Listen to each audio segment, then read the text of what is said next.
लोगोफोर नोंथांमोनखौ आंनि YouTube channel सोरजिदो क्रिएटिभिटियाव बरायनानै लाग्रोनाय जालायबाय। दिनै आं नोंथांमोननो स्वर्निभार नारी स्किमनि जानाखि एप्लिकेसन स्टेटास बेखौ चेक खालामनायखौ जोङो फोरमायनो नागिरदों। स्वर्निभार नारी स्किमखौ जोंनि आइजोफोरा गोबाङानो खालामदों, एप्लाइ खालामदों। दा एप्लाइ खालामनायाव जोंना साक्सेस जाखोना जादिया एबा एप्रुभ जाखोना जादिया जों बेखौ स्टेटास जों आथिखालाव नायनो हाबाय एबा एप्लिकेसन प्रसेसाथ' जोबनानै थांबाय, नाथाय दा एप्लाइ खालामखांनायनि उनाव जोंनि एप्लिकेसन फर्मा एप्रुभ जाखोना जादिया बेखौ जोङो आथिखालाव नायनो हानाय जाबाय। स' जोङो पर्टेलाव थांनानै डाइरेक्ट खुलिनाय लोगो लोगो जोंहा नुखागोन रेजिस्ट्रेसन प्रसेसा जोब्बाय, अलरेडि क्ल'ज जाबाय। दायो जोङो स्टेटासखौ नायनि। थ' बिदिब्ला जोङो स्टेटासखौ नायनि।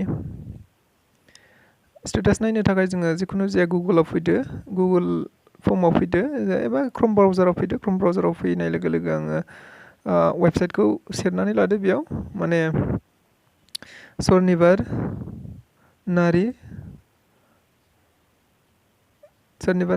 .assam.gov.in बेखौ सेरनाय लोगो लोगो क्लिक खालामदो। क्लिक खालामनानै सार्च खालामदो। सार्च खालामनाय लोगो लोगो गावसिनि अफिसियेल पर्टेलाव फैगोन।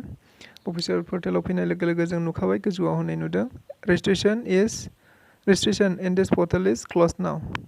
माने रेजिस्ट्रेशन प्रसेसा दा बन्द जाबाय।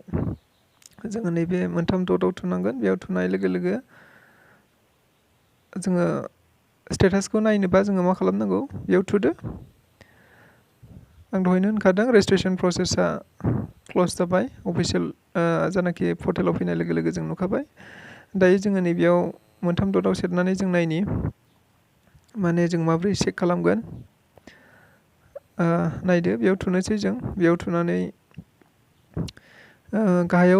गाहायथाराव मोनसे लगइन दङ, बे लगइनावसो थुनांगोन। बेयाव जोङो रिपर्ट, डकुमेन्टस, गेलारि बेबायदि माखासे अपसनफोर दङ। जों बेफोराव थुनांगौ गैया एबा जों बेफोरखौ थुनो नाङा। एबा जोङो जोंनि एप्लिकेसन स्टेटासखौ जों नायनो थाखाय एप्रुभ जाखोना जादिया, गनायथि मोनखोना मोनदिया बेखौ जों नायनो थाखाय नैबे लगइनाव थुनांगौ। लगइनाव थुबाय आं। लगइनाव थुनाय लोगो लोगो बेबायदि माखासे फैगोन आरो अपसनफोर, बेबायदि माखासे फैगोन आरो बेखौ जोङो फिलआप खालामनांगौ। इउजार नेम, पासवार्ड, ओमफ्राय चुज रल, ओमफ्राय केपचा कड बेखौ जोङो फिलआप खालामनानै लगइन खालामनांगोन आरोखि। लगइन खालामनाय लोगो लोगो नोंनि जानाखि एप्लिकेसन स्टेटास, बे एप्लिकेसन स्टेटासा गासैबो ओंखारबोजोबगोन। थ' बिदिब्ला जोङो साइन इन खालामनांगौ आरो लास्टआव बेफोरखौ फिलआप खालामजोबखांनानै जोङो मबाइलाव फैखाजोबदों। जों जेब्लानाखि एप्लाइ खालामदों, एप्लाइ खालामनायाव जों जानाखि मबाइल नाम्बारखौ होदों, बे मबाइल नाम्बाराव जोंनि इउजार आइडियाबो फैदों आरो पासवार्डआबो फैखादों। गतिके जोङो मबाइल नाम्बाराव फैनाय इउजार आइडिखौ होबाय। आङो हेमलता जानाखि ब्रह्म बेनिखौ आङो फिलआप खालामदोंमोन, एप्लाइ खालामदोंमोन। हेमलता ब्रह्म बेनि आङो बेनिखौ नायगोन आङो एप्रुभ जाखोना जादिया। हेमलता ब्रह्म हेमलता इउजार आइडिया बेमोन आंना। ओमफ्राय पासवार्डखौ होबाय आङो। जानाखि एप्लाइ खालामनायाव आं पासवार्ड होदोंमोन आरो बे पासवार्डआ नों मबाइल नाम्बाराव फैखादों। बेनि उनाव चुज रलखौ सेरबाय आं। पासवार्डखौ सेरखांनायनि उनाव चुज रलाथ' वेइभारखा, जि दाग्राखा नालाय। जि दाग्राखौसो होखादोंमोन एप्लाइ खालामनायाव। बेनि उनाव केपचा, नैबे EYT जानाखि केपचा ओंखारदों, बे केपचाखौ जोङो फिलआप खालामनांगोन। केपचाखौ फिलआप खालामखांनायनि उनाव मोनसे साइन इन दं गाहायाव, बे साइन इनाव थुनांगोन। साइन इनाव थुनाय लोगो लोगो जोंनि गासैबो डिटेल्सफोरा ओंखारबोजोबसिगोन। जोङो नुबाय, निस्सय जों बयबो नुनो हादों। बेयाव आं हेमलता ब्रह्मनिखौ फिलआप खालामदोंमोन नालाय, हेमलता राभानिखौ फिलआप खालामदोंमोन नालाय, बे हेमलता राभानि गासैबो डिटेल्सआ बेयाव ओंखारबोजोबसिगोन आरो। बैयाव नुदों जोङो वेलकाम हेमलता राभा, बेयाव जों नुबाय। बेनि उनाव एप्लिकेसन स्टेटास, नैबेनो एप्लिकेसन स्टेटासा एप्रुभ, जों नुबायना बयबो।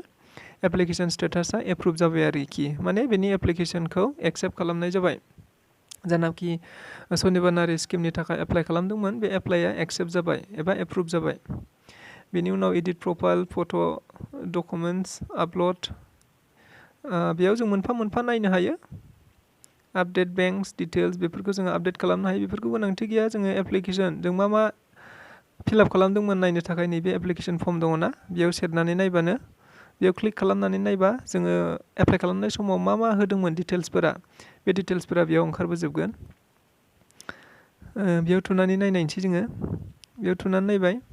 बै जेब्लानाखि एप्लाइ खालामदोंमोन बे एप्लाइ खालामनाय समाव आङो मा फिलआप खालामदोंमोन बिनि डिटेल्सखौ पार्सनेल डिटेल्स होननानै बुंदों बेयाव माने जायखौ आङो एप्लाइ खालामनाय समाव डिटेल्सखौ होदोंमोन बेफोर डिटेल्सफोरा गासिबो बेयाव ओंखारबोजोब्बाय आरोखि बेखौ आङो प्रिन्ट आउट खालामनानै लानो हायो एबा बेखौ प्रिन्ट आउट खालामनानै हरखादोंमोन नाथायबा बेखौ जोङो जोंनि इउजार आइडि आरो पासवार्ड जेब्ला जोङो थागोन जोंनि आखायाव अब्ला जों बेखौ जेब्ला गोसो जायो अब्लानो जोङो उनावबो डाउनलड खालामनानै लाबाय थानो हागोन आरोखि स' जोङो बेबायदियैनो नायनो हायो दिनै भिडिअखौ सिगांनिफ्राय जोबजासिम नायनायनि थाखाय गोजोननाय थाबाय जों बयबो आसा खालामो जों बयबो नुगोन होननानै गोजोनबाय